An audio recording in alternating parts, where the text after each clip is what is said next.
আর আমি তোমাদেরকে সংবাদ দিচ্ছি যে আমি হচ্ছে মাসিহ দাজ্জাল। আমাকে আল্লাহ সুবহানাহু ওয়া তাআলা একদিন বের হওয়ার অনুমতি দিবেন, সেই দিন আমি বের হব এবং 40 দিনে সমগ্র পৃথিবী সফর করব, গায়রা মাক্কা ওয়া তাইবাহ, মক্কা এবং মদিনা ছাড়া। ফাহুমা মুহাররামাতানি আলাইয়া কিলতাহুমা, কেন মক্কা এবং মদিনা আমার উপর হারাম থাকবে।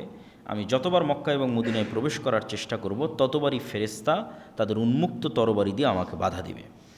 তখন রাসূল সাল্লাল্লাহু আলাইহি ওয়াসাল্লাম তার যে খুতবার লাঠি ছিল, এই লাঠি দিয়ে এইভাবে বাড়ি দিয়ে দিয়ে বললেন, হাযিহি তাইবাহ, হাযিহি তাইবাহ, হাযিহি তাইবাহ। এটাই হচ্ছে সেই তাইবা, এটাই হচ্ছে সেই তাইবা, সেই মদিনা যেখানে দাজ্জাল প্রবেশ করতে পারবে না। এবং আমি এই দাজ্জালের ঘটনা তোমাদেরকে এর আগেও বলেছি। এবং রাসূল সাল্লাল্লাহু আলাইহি সাল্লাম হাত দিয়ে ইশারা করলেন পূর্ব দিকে, যে দাজ্জাল পূর্ব দিক থেকে বের হবে। মদিনা থেকে সরাসরি পূর্ব দিকে যদি রেখা টানা হয়, তাহলে যেই উপসাগরকে কেন্দ্র করে এখন যুদ্ধ চলতেছে সেই উপসাগর পরে আর কি, মানে সৌদি আরবের সীমানা যদি আমরা বাদ দিয়ে দিই, যে সৌদি আরবের সীমানার পরে আমরা পূর্ব দিকে মদিনা থেকে একটা রেখা টানতেছি, কোথায় গিয়ে থাকে, তাহলে সৌদি সীমানা শেষ হলে প্রথমে সাগর পড়বে, পারস্য উপসাগর, তারপরে ইরান পড়বে, তারপরে এইভাবে সামনের দিকে যেতে থাকবে পূর্ব দিক। তো রাসূল সাল্লাল্লাহু আলাইহি ওয়াসাল্লাম বললেন পূর্ব দিক থেকে দাজ্জাল বের হবে। দাজ্জাল সম্পর্কে রাসূল সাল্লাল্লাহু আলাইহি ওয়াসাল্লামের আরও দুই একটি সংক্ষিপ্ত বর্ণনা এই তথ্যের সাথে সম্পৃক্ত, কানেক্টেড। দাজ্জাল যে 40 দিন পৃথিবীতে ঘুরবে, এই 40 দিনের প্রথম দিন হবে 1 বছরের সমান, এই 40 দিনের দ্বিতীয় দিন হবে 1 মাসের সমান, এই 40 দিনের তৃতীয় দিন হবে 1 সপ্তাহের সমান, এবং এই 40 দিনের বাকি 37 দিন হবে স্বাভাবিক দিনের সমান। রাসূল সাল্লামকে জিজ্ঞেস করে আল্লাহ নবী, সে এত দ্রুত কীভাবে 40 দিনে সমগ্র পৃথিবী সফর করবে, তার গতি কেমন হবে? তো আল্লাহ নবী বললেন, কাল গাইসি ইস্তাদবারাতহুর রিহ, আকাশে যে তোমরা মেঘ দেখো, এই মেঘ যখন চলে, এই মেঘ চলার যে গতি, সেই গতি হবে। তো আল্লাহ নবী মেঘের সাথেই কেন সাদৃশ্য দিলেন, আর মেঘের চলার গতির সাথেই কেন সাদৃশ্য দিলেন, এটা স্পষ্ট বোধগম্য নয়। সরাসরি দাজ্জালের নিজের গতি এরকম হবে আকাশে ওড়ার মতো, না দাজ্জাল আকাশে ওড়ার কোনো যন্ত্র ব্যবহার করবে, আল্লাহু আলাম, আল্লাহ সুবহানাহু ওয়া তাআলা ভালো জানেন। রাসূল সাল্লাল্লাহু আলাইহি ওয়াসাল্লাম বললেন, দাজ্জাল যখন কোনো এলাকায় যাবে তখন তাদেরকে ডাক দিবে তার উপর ঈমান আনার জন্য। এই নরসিংদীর মানুষ, এই বাংলাদেশের মানুষ, ওই যে এরিয়াতে যাবে, তোমরা আমার প্রতি ঈমান আনয়ন করো। তো যেই এলাকার মানুষ ঈমান আনয়ন করবে, ওই এলাকার আকাশকে দাজ্জাল আদেশ দিবে, ফাতুমতিরুস সামা, আকাশকে আদেশ দেবে, আকাশ বৃষ্টি বর্ষণ করে এলাকায়। তখন আকাশ সেই এলাকায় বৃষ্টি বর্ষণ করবে। জমিনকে আদেশ দিবে দাজ্জাল যে ফসল উৎপাদন করো, ফাতুম্বিত, তখন সেখানে ফসল উৎপাদন হবে। আর ওই অঞ্চলের মানুষ টাকা পয়সা, ধন দৌলত, খাবার দাবারে পরিপূর্ণ হয়ে যাবে তাদের। এবার দাজ্জাল কোনো এক এলাকায় গিয়ে যখন বলবে যে এই ঈমান আনয়ন করো, আর ওই এলাকার মানুষ যখন বলবে যে না আমরা ঈমান আনয়ন করবো না, তখন দাজ্জাল ওই আকাশকে বলবে বৃষ্টি বন্ধ করে দাও, জমিনকে বলবে উৎপাদন বন্ধ করে দাও। ওই এলাকা থেকে দাজ্জাল যখন চলে যাবে তখন সেটা দুর্ভিক্ষে পরিণত হয়ে যাবে।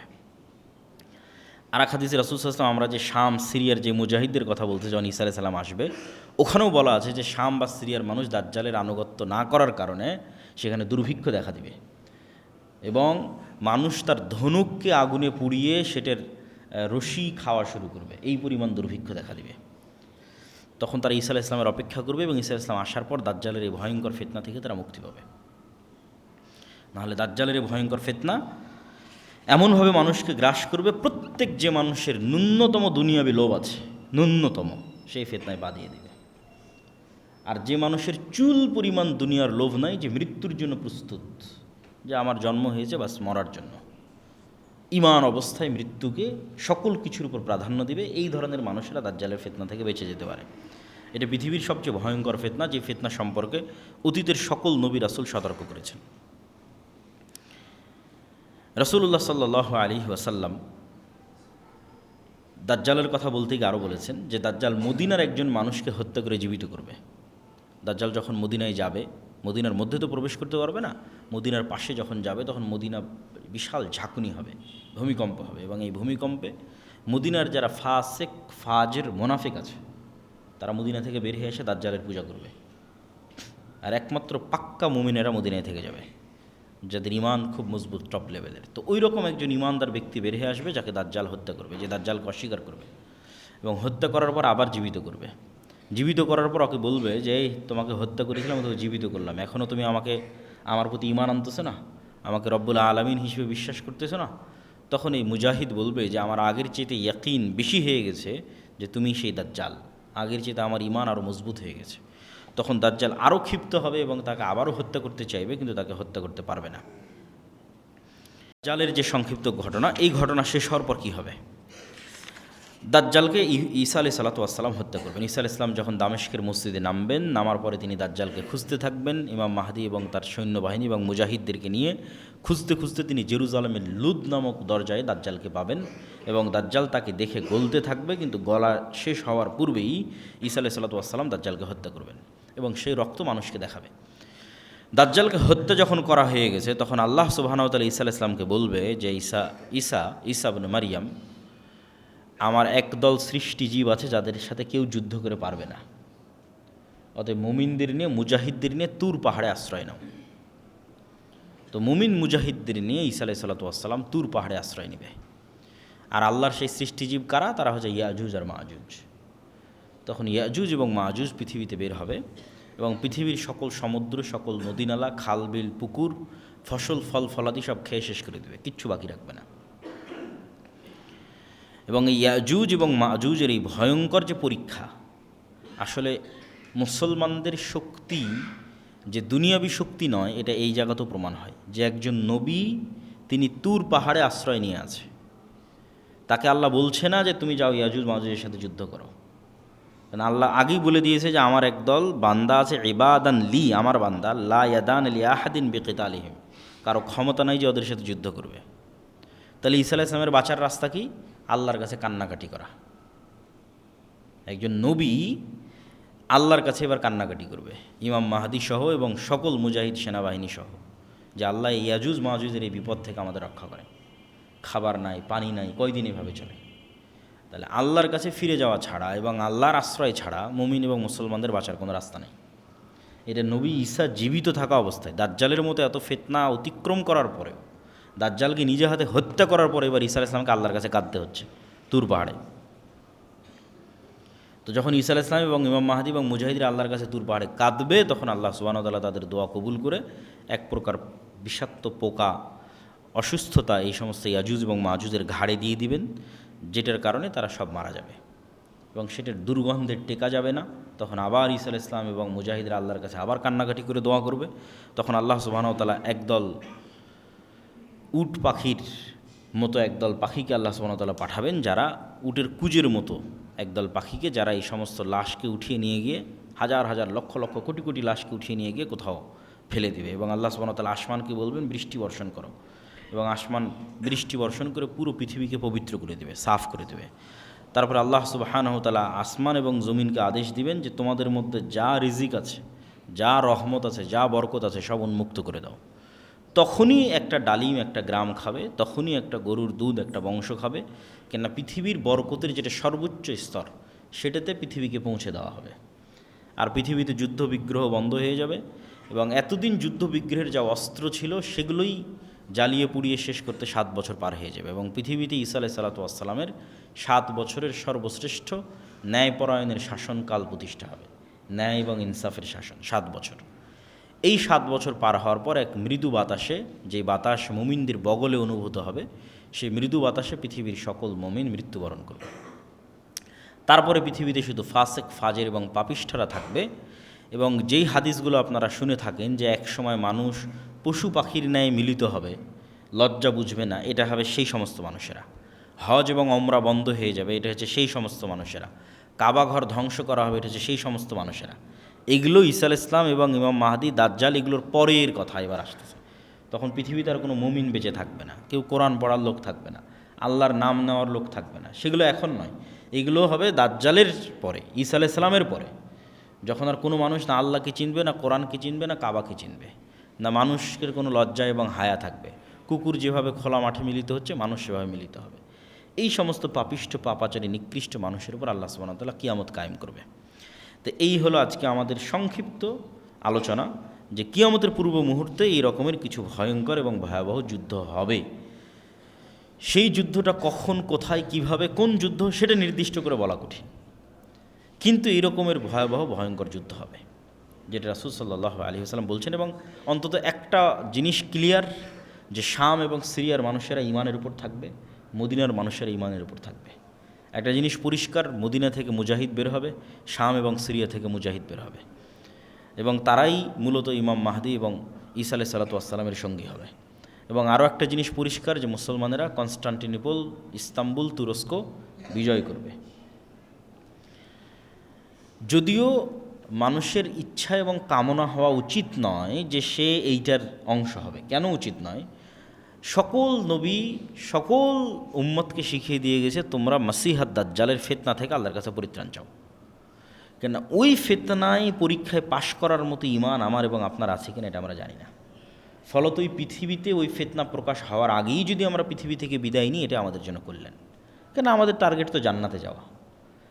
তো এই জন্য কখন কোথায় ইমাম মাহদি বের হলো আর কখন কোথায় ঈসা আলাইহিস সালাম অবতীর্ণ হবে, এইটার পিছনে না পড়ে আমি আমার ঈমান নিয়ে কত দ্রুত পৃথিবী থেকে বিদায় নিতে পারি, আর আল্লাহ আমাকে ওই ফিতনা থেকে কত আগে পৃথিবী থেকে নিয়ে যায়, এটা মানুষের কামনা হওয়া উচিত।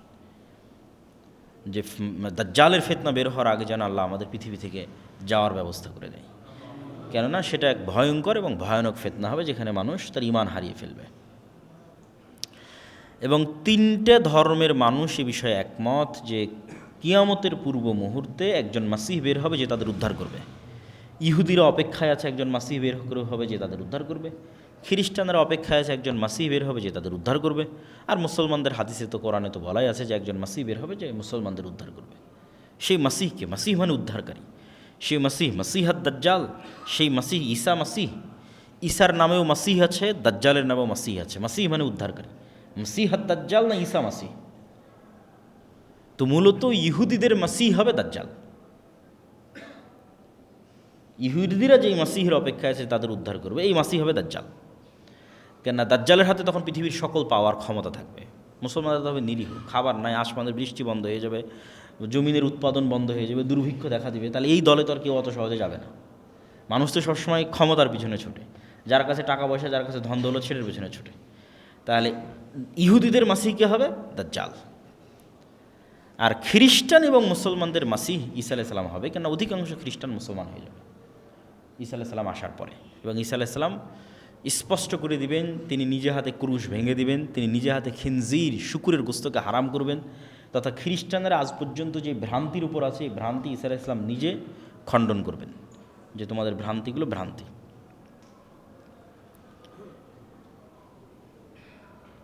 আর রমজান মাসকে সামনে রেখে আমাদের যে করণীয় কাজ, সেই করণীয় কাজের মধ্যে সবচেয়ে জরুরি কাজ, এক নম্বর জরুরি কাজ, যেটা রমজানে কোনো মতেই মিস দেওয়া উচিত নয়, সেটা হচ্ছে 5 ওয়াক্ত সালাত। স্বাভাবিকভাবেই দেওয়া উচিত নয়, কিন্তু আমি সিয়ামও পালন করছি আবার সালাত আদায় করি না, এই সিয়ামের কোনো গুরুত্ব নাই, এই সিয়ামের কোনো দাম নাই।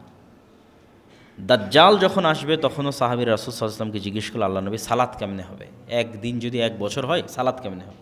তাহলে দেখেন সাহাবীদের মাথায় সালাত কিভাবে ঢুকে আছে, যে দাজ্জালের ফিতনার ভয়ে ভীত হয়ে অন্য কোনো প্রশ্ন নয়, তাদের মাথায় প্রথম ক্যাচ করেছে সালাত। ঈসা আলাইহিস সালাতু ওয়াস সালাম যখন তার মায়ের কোলে, ফাআশারাত ইলাইহি ক্বালু কাইফা নুকাল্লিমু মান কানা ফিল মাহদি সাবিয়্যা ক্বালা ইন্নী আব্দুল্লাহ আতানিয়াল কিতাবা ওয়া জাআলানি নাবিয়্যা। ঈসা আলাইহিস সালাম বললেন মায়ের কোল থেকে যে আমি আব্দুল্লাহ, আল্লাহর বান্দা, আল্লাহ আমাকে নবী করেছে। ওয়া জাআলানি মুবারাকান আইনামা কুনতু, আর আমি যেখানেই থাকি না কেন আমি বরকতময়। ওয়া আওসানি বিসসালাতি ওয়াজ যাকাতি মা দুমতু হাইয়া, আর আমার আল্লাহ আমাকে আদেশ দিয়েছে যেন আমি মরা পর্যন্ত সালাত আর যাকাত দিই, সালাত আদায় করে আর যাকাত দিই। কোরআনের আয়াত। যে ঈসা আলাইহিস সালাম যখন ছোট্ট শিশু, তখন উনি মায়ের কোল থেকে বলতেছেন যে আল্লাহ তাকে আদেশ দিয়েছে যেন তিনি সালাত আদায় করেন, এবং আল্লাহ তাকে আদেশ দিয়েছে যেন তিনি যাকাত দেন। তার সালাত কত গুরুত্বপূর্ণ হতে পারে। ইব্রাহিম আলাইহিস সালাতু ওয়াস সালাম তার কওমের জন্য, তার পরবর্তী প্রজন্মের জন্য যে কয়েকটা দোয়া করেছেন, তার মধ্যে 2টা দোয়া সবচেয়ে গুরুত্বপূর্ণ। রব্বি জাআল হাযাল বালাদা আমিনা ওয়াজনুবনি ওয়া বানিয়া আন না'বুদাল আসনাম। আল্লাহ এই যে শহর, মক্কা শহর, এটাকে নিরাপদ করে দেন কিয়ামত পর্যন্ত, আর আমার পরবর্তী প্রজন্ম যেন ভুলেও মূর্তি পূজক না হয়। তাহলে মূর্তি পূজা কতটা শিরক, কতটা ভয়ঙ্কর খারাপ জিনিস, যে ঈসা আলাইহিস সালাম তার পরবর্তী প্রজন্ম জন্য যে গুরুত্বপূর্ণ দোয়াটা করতেছেন, সেখানে তিনি জায়গা দিচ্ছেন যেন তার পরবর্তী প্রজন্ম মূর্তি পূজক না হয়, মানে শিরক না করে। আর একটা কী দোয়া করছেন? রব্বি জাআল্লি মুকিমাস সালাহ ওয়া মিন যুররিয়াতি, আল্লাহ আমি যেন সালাত আদায়কারী হই আর আমার পরবর্তী প্রজন্ম যেন সালাত আদায়কারী হয়, আমার পরবর্তী প্রজন্ম যেন বেনামাজি না হয়। তাহলে মুসলমানের জন্য পৃথিবী থেকে বিদায় নেওয়া এমতো অবস্থায় যে সে বেনামাজি, এমতো অবস্থায় যে সে কোরআন জানে না, কোরআন পড়ে না, বিনা সালাত বিনা কোরআনে মুসলমানের পৃথিবী থেকে বিদায় নেওয়া উচিত নয়। দুটো জরুরি জিনিস মুসলমানকে নিশ্চিত করতেই হবে তার হায়াত থাকা পর্যন্ত। এক, সে সালাত আদায়কারী হবে। দুই, সে কোরআন পড়া জানবে এবং কোরআন পাঠকারী হবে। তাহলে রমজান মাসের 1 নম্বর জরুরি কাজ 5 ওয়াক্ত সালাত, 2 নম্বর জরুরি কাজ কোরআন।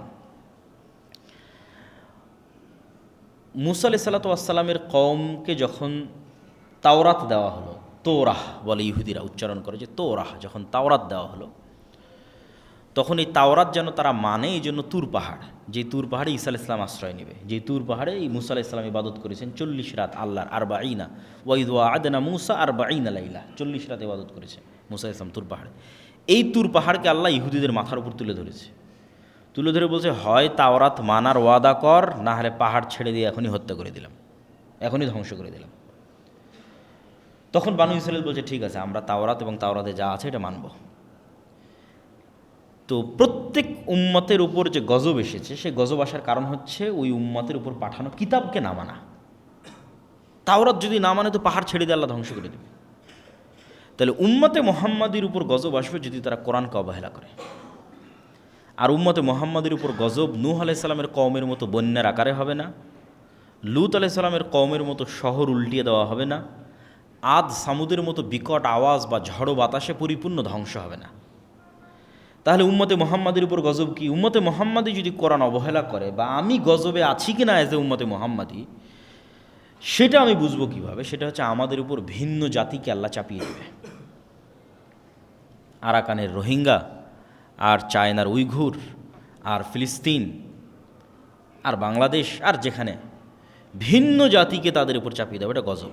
এটা হলো উম্মতে মুহাম্মাদির গজবের ধরন। উম্মতে মুহাম্মাদির গজব বন্যা নয়, ভূমিকম্প নয়, শহর উল্টিয়ে দেওয়া নয়, আকাশ থেকে অগ্নিবৃষ্টি নয়, বিকট আওয়াজ নয়। উম্মতে মুহাম্মাদির গজব হচ্ছে ইহুদি, খ্রিস্টান, হিন্দুরা এদেরকে কুচুকাটা করবে।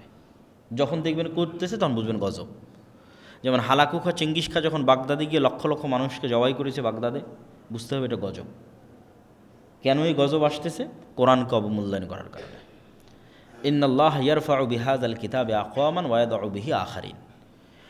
কোরআন এবং এই উম্মতের শক্তি সামর্থ্য দাঁড়িপাল্লায় সমান সমান। আমার এবং আপনার বাড়িতে, আমার এবং আপনার সমাজে কোরআনের মূল্য যেই মানে থাকবে, পৃথিবীতে এই উম্মতের ক্ষমতা, দাপট, শক্তি সেই লেভেলে থাকবে। কোরআন আমাদের বাড়িতে, আমাদের ঘরে যেই নিম্ন লেভেলে থাকবে, পৃথিবীতে উম্মতে মুহাম্মাদের অবস্থা সেই নিম্ন লেভেলে থাকবে।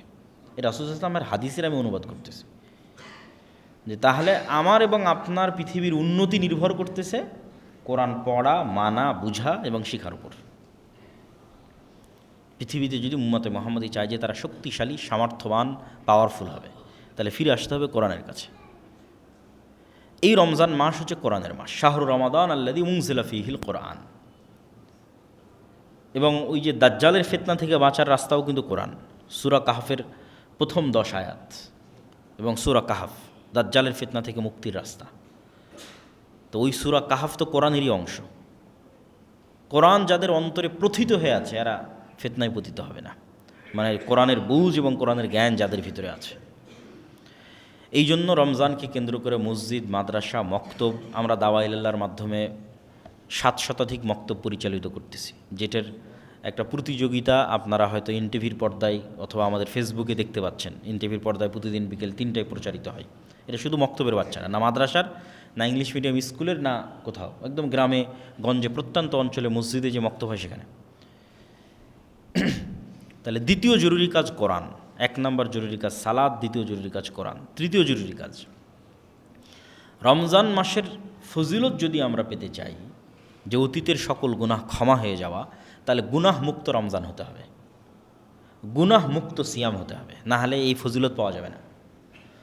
ফজিলত এক জিনিস, ফারজিয়াত আদায় হওয়া এক জিনিস। ফারজিয়াত আদায় হওয়ার ফজিলত দুইটা সম্পূর্ণ ভিন্ন জিনিস। তুমি যদি নিয়মিত ক্লাসে 40%, সর্বনিম্ন 40% যদি ক্লাসে উপস্থিতি থাকে তাহলে তোমার ছাত্রত্ব টিকবে। আর যদি ক্লাসে উপস্থিতি 100% থাকে তাহলে তোমাকে এই পুরস্কার দেওয়া হবে। ছাত্রত্ব টিকা আর পুরস্কার পাওয়া অনেক পার্থক্য আছে। তো আমি ঠিক আছে না খেয়ে থাকলাম, লজ্জাস্থান হেফাজতে, পেটের সিয়াম আর লজ্জাস্থানের সিয়াম। এই সিয়ামের কারণে কি হবে? সিয়াম না থাকার গুনাহ থেকে আমি বেঁচে যাব, ফারজিয়াত আদায় হয়ে যাবে। কিন্তু ফজিলত পূরণ করার জন্য আমাকে একটা শর্ত পূরণ করতে হবে, সেটা হচ্ছে গুনাহ মুক্ত রমজান লাগবে, গুনাহ মুক্ত সিয়াম লাগবে। জিহব্বারও সিয়াম লাগবে, চোখেরও সিয়াম লাগবে, কানেরও সিয়াম লাগবে, হাতেরও সিয়াম লাগবে, পায়েরও সিয়াম লাগবে। চোখ দেখবে না অশ্লীল দৃশ্য, কান শুনবে না অশ্লীল কথা, মুখ বলবে না অপ্রয়োজনীয় গীবত পরনিন্দা, জিহব্বায় উচ্চারিত হবে আল্লাহর জিকির, উচ্চারিত হবে কোরআন, চোখ দিয়ে পড়বে আল্লাহর কোরআন, হাত দিয়ে ইবাদত করবে আল্লাহর, এবং সকল গুনাহ থেকে মুক্ত থাকবে। এবার পাবে ওই ফজিলত যে কেউ যদি রমজানে সিয়াম রাখে, কেউ যদি রমজানে তারাবির সালাত আদায় করে, কেউ যদি লাইলাতুল কদরের রাত জাগে, তাহলে তার অতীতের সব গুনাহ মাফ হয়ে যাবে। এটা স্পেশাল অফার, ফজিলত, পুরস্কার। এইটা পূরণ করতে হলে গুনাহ মুক্ত রমজান লাগবে। এই জন্য রমজানের তৃতীয় জরুরি কাজ যে রমজানে আপনাকে টার্গেট নিতে হবে যে আমি শুধু পেট আর লজ্জাস্থানের সিয়াম থাকবে না, পুরো শরীরের সিয়াম চলবে, তথা পুরো শরীরের সকল অঙ্গ প্রত্যঙ্গকে সকল গুনাহ থেকে বিরত রাখা। আল্লাহ সুবহানাহু ওয়া তাআলা আমাদের তৌফিক দান করুক, আল্লাহুম্মা আমিন। রমজান মাসের চতুর্থ জরুরি কাজ অত্যধিক পরিমাণে দান, সাদাকা এবং জাকাত বের করা। দেখেন ঈসা আলাইহিস সালামের যে আয়াতটা পড়লাম, ওইটাতে ঈসা আলাইহিস সালাম বলতেছে আল্লাহ আমাকে আদেশ দিয়েছে সালাত আর জাকাতের। কোথাও আল্লাহ জাকাতকে আলাদা করেনি সালাত থেকে। তাহলে আমাদের ব্রেনে সালাতের গুরুত্ব যেই মানের, নিশ্চিত থাকেন জাকাতের গুরুত্ব ওই মানের। কেন কোরআনে কোথাও জাকাতকে, অর্থনৈতিক ইবাদতকে সালাত থেকে আলাদা করা হয়নি। শুরুতেই বলছে ওয়ায়ুকিমুনাস সালাহ ওয়া মিম্মা রাযাকনাহুম ইউনফিকুন, একদম প্রথম সূরা বাকারা, যে তারা সালাত আদায় করে এবং আল্লাহর রাস্তায় দান করে। আল্লাহ সুবহানাহু ওয়া তাআলা জান্নাত বিক্রি করে দিবেন যারা শহীদ হবে জীবন দিয়ে, আর যারা টাকা দিয়ে জান্নাত কিনে নেবে। তো এই জন্য জাকাত পুঙ্খানুপুঙ্খ হিসাব করে বের করতে হবে। 7.5 ভরি স্বর্ণ, 52.5 তলা রৌপ্য, রৌপ্যর হিসেবে জাকাত বের করলে গরিব মিসকিনের হক বেশি আদায় হয়। এখন স্বর্ণের যে দাম 22, 23, 25 লাখ টাকার মালিক না হলে তো জাকাতই ফরজ হবে না। এই জন্য রৌপ্যের আলোকে জাকাত বের করা ভালো। 1 লাখ টাকা সমপরিমাণ সম্পদ, 80,000 থেকে 1 লাখ, এটাই নেশাব হওয়ার জন্য যথেষ্ট। আর নেশাব যখন 1 বছর অতিক্রম করবে, 1 বছর পর যখন আবার দেখবেন হ্যাঁ আপনার কাছে 1 লাখ বা সমপরিমাণ টাকা আপনার কাছে আছে, তখন আপনি এবার জাকাতের হিসাব করবেন। হিসাব করতে গিয়ে সব একত্রিত করবেন, যত স্বর্ণ আছে, যত গয়না আছে, যত ক্যাশ মানি আছে, ব্যাংক ব্যালেন্স যত টাকা জমা রাখা আছে, মানুষের কাছে পাওনা পাবেন এরকম যত টাকা আছে, সব একত্রিত করে তার 2.5%, বর্তমান বাজার দর ধরে 2.5%। আর ব্যবসায়ী হলে আপনার বিক্রিযোগ্য পণ্য কতখানি আছে, কাঁচামাল কতখানি আছে, যেমন সুতা কতখানি এখন স্টকে আছে, আর কাপড় তৈরি করেছেন এখন বাজারে বিক্রি হবে সেটা কতখানি আছে। ফিক্সড অ্যাসেট হিসাবের মধ্যে আসবে না। ব্যবসায়িক কাজের জন্য যে সমস্ত গাড়ি ঘোড়া বাড়ি এগুলো চলতেছে, বাড়ি ভাড়া নেওয়া আছে, মেশিনারিজ চলতেছে, এগুলোর জাকাত লাগবে না। ঠিক আপনি যে গাড়ি ব্যবহার করছেন, বাড়িতে আছেন, এগুলোর জাকাত লাগবে না। প্রত্যেক যেখান থেকে ইনকাম হয় ওটার জাকাত লাগে। জমিতে যখন ফসল হয় তখন ওষুধ দিতে হয়, ফসল নাই, জমির কোনো ট্যাক্স নাই, ইনকাম হলেই জাকাত। তো জাকাত খুব জরুরি এবং খুব গুরুত্বপূর্ণ। জাকাত যদি না দেওয়া হয় তাহলে জাকাত অনাদায়ী সম্পদের ধরন হিসেবে শাস্তি হবে। জাকাত অনাদায়ী সম্পদ যদি স্বর্ণরৌপ্য হয়, জাহান্নামের আগুনে ছ্যাঁক দিয়ে পিঠে ছ্যাঁক দেওয়া হবে, আর বলা হবে দেখো তো এটা কত মজাদার, কত সুস্বাদু, বিরিয়ানি যেমন স্বাদ এটা ওরকম স্বাদ না। আল্লাহ ওই শব্দ ব্যবহার করছে যে বলো তো স্বাদ কেমন লাগতেছে, আনন্দ কেমন লাগতেছে, আল্লাহ কীরকম মজাক করতেছে, ঠাট্টা করতেছে জাকাত অনাদায়কারী ব্যক্তির সাথে। দেখেন যে আমরা খাবারের জন্য যেই স্বাদ শব্দটা ব্যবহার করি ওইটা তার জন্য ব্যবহার করা হবে। আর যদি জাকাত অনাদায়কারী সম্পদ হয় এমনি টাকা পয়সা ধন দৌলত, তাহলে ওইটা হবে সাপের আকৃতিতে, ছবল দিবে আর বলবে আমি তোমার সেই সম্পদ, সঞ্চিত সম্পদ যার জাকাত দাওনি, এখন স্বাদ কেমন একটু দেখো, সুস্বাদু কত আমার এই ছবল। আর যদি জাকাত অনাদায়কারী সম্পদ হয় গরু ছাগল, তাহলে এগুলোকে শিং দেওয়া হবে, খুর দেওয়া হবে, এরা ওই ব্যক্তিকে তার পায়ের আঘাতে এবং মাথার আঘাতে আহত করতে থাকবে আর বলতে থাকবে আমি তোমার সেই সম্পদ যার জাকাত হয়নি। এই জন্য জাকাত দিতেই হবে। রমজান মাসে পঞ্চম জরুরি কাজ শেষ 10 দিন রাত জাগা, এতেকাফ করা, লাইলাতুল কদরকে অনুসন্ধান করা। লাইলাতুল কদরি খায়রুম মিন আলফি শাহর। নূহ আলাইহিস সালাতু ওয়াস সালামের কওম 900 বছর হায়াত পাওয়ার পরেও নেকিতে উম্মতে মুহাম্মাদিকে পাল্লা দিতে পারবেন, অথচ উম্মতে মুহাম্মাদির বয়স 60 বছর। তাহলে নূহ আলাইহিস সালামের একটা কম যদি কেউ যদি 900 বছর আল্লাহর ইবাদত করে, হিসেবে তো কি বেশি আগে জান্নাতে যাওয়ার কথা এবং বেশি উঁচুতে স্থান দেওয়ার কথা।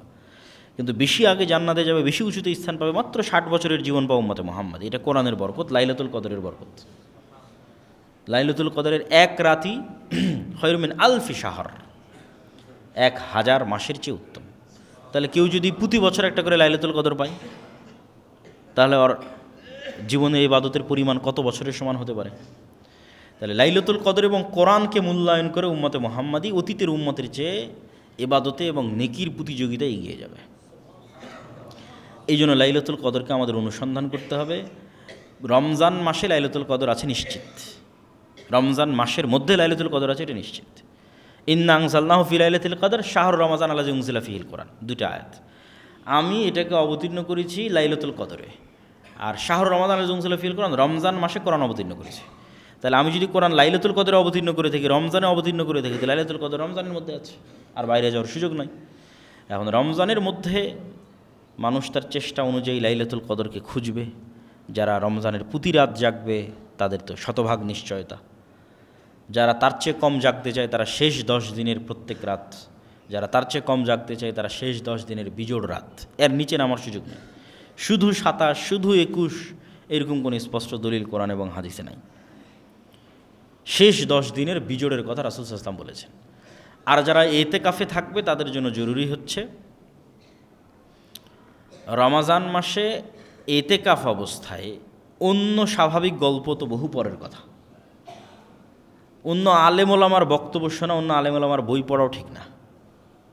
ইতিকাফ অবস্থায় আপনার কাজ জিকির, সালাত, কোরআন, দোয়া, ব্যাস।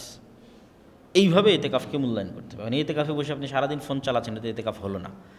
ইতিকাফ মানে সোশ্যালি ডিসকানেক্টেড হওয়া। তো আগের যুগে আমরা ফিজিক্যালি, যেহেতু আমাদের সমাজ ব্যবস্থা ছিল, তাই ফিজিক্যালি গিয়ে আমরা ডিসকানেক্ট হতাম মসজিদের কোনায়। এখনকার আমার সমাজ ব্যবস্থা হচ্ছে ডিজিটাল সমাজ ব্যবস্থা। তাহলে আমি যখন ফেসবুকে চালাচ্ছি, আমি কিন্তু চায়ের আড্ডার স্থলেই আছি। মানে আগের যুগের বাইরের চায়ের স্টল এখনকার ফেসবুক। তাহলে আমি ইতিকাফে বসে ফেসবুক চালাচ্ছি, মানে আমি যেন মসজিদ থেকে বের হয়ে ইতিকাফ ভেঙে চায়ের স্টলে যে আড্ডা দিচ্ছি, ফেসবুকে কমেন্ট করতেছি, রিপ্লাই দিচ্ছি, ইউটিউব ভিডিও দেখতেছি। তাহলে এখনকার যুগে ইতিকাফ মানে আগে মোবাইল থেকে ডিসকানেক্ট হতে হবে, ডিজিটালি আগে ডিসকানেক্টেড হতে হবে। ডিজিটাল যে সমাজ ব্যবস্থা আগে ওটার থেকে বিচ্ছিন্ন, তারপরে সশরীরে বিচ্ছিন্ন। ডিজিটালি এটা সাথে গেল এবং এটার মাধ্যমে সমাজ ব্যবস্থার সাথে কানেক্ট থাকলাম, এই ইতিকাফ প্রকৃত ইতিকাফ হবে না। এই যুদ্ধে মুসলমান এবং খ্রিস্টানদের বিজয় হবে। বিজয় হওয়ার পর একজন খ্রিস্টান সৈন্য বলবে যে ক্রুশের কারণে বিজয় হয়েছে, যে ক্রুশ চিহ্ন তারা গলায় ঝোলায়, এটার কারণে আমরা বিজয় হয়েছি। এইটা দেখে এক মুজাহিদ মুমিন ওই ক্রুশটাকে ভেঙে দিবে, বলে না, আমরা আল্লাহর সহযোগিতায় বা আল্লাহর সাহায্যে বিজয়ী হয়েছি। এই ক্রস ভাঙ্গাকে কেন্দ্র করে একদল আর এক দলের মুখোমুখি হয়ে যাবে পুনরায়। এবং এই যে মুখোমুখি হবে, এই মুখোমুখির কথাই বলা হচ্ছে যে 80টা পতাকার অধীনে তারা একত্রিত হবে, যার এক এক পতাকার অধীনে 12,000 করে সৈন্যবাহিনী থাকবে। এবং মুসলমানদের 3 ভাগের 1 ভাগ পালিয়ে যাবে, 1 ভাগ শহীদ হবে, 1 ভাগ বিজয় হবে। এবং বিজয় হওয়ার পর কনস্টান্টিনোপল, ইস্তাম্বুল, তুরস্ক বিজয় হবে। এই যুদ্ধের আর অন্য বর্ণনায় রাসূল সাল্লাল্লাহু আলাইহি ওয়াসাল্লাম বলছেন যে এই যুদ্ধ এত ভয়াবহ হবে যে 100 জন মানুষের 99 জনই মারা যাবে, একজন বেঁচে থাকবে। একটা পাখি যদি আকাশে 1 মাস উড়ে, তাহলে 1 মাস উড়লেও লাশের সারি শেষ করতে পারবে না। লাশের দুর্গন্ধে সে মৃত অবস্থায় পড়ে যাবে।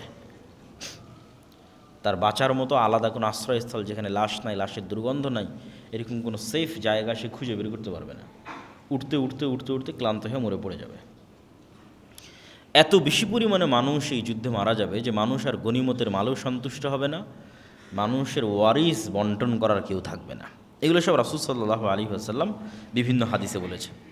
ওই সেম ঘটনার ধারাবাহিকতায় বিভিন্ন হাদিস। তারপরে যখন আড়াল থেকে ঘোষণা হবে দাজ্জাল তোমাদের বাড়িঘরে প্রবেশ করে গেছে, তখন যারা তাড়াহুড়ো করে বের হবে দাজ্জালকে খুঁজতে, আর এক বর্ণনায় রাসূল সাল্লাল্লাহু আলাইহি ওয়াসাল্লাম বলছেন যে মুজাহিদদের মধ্যে 10 জনকে পাঠানো হবে, যে তোমরা যাও, অশ্বারোহী 10 জন অশ্বারোহীকে পাঠানো হবে, দেখো তো দাজ্জাল সত্যি সত্যি আমাদের বাড়িতে ঘরে ঢুকে গেছে কিনা।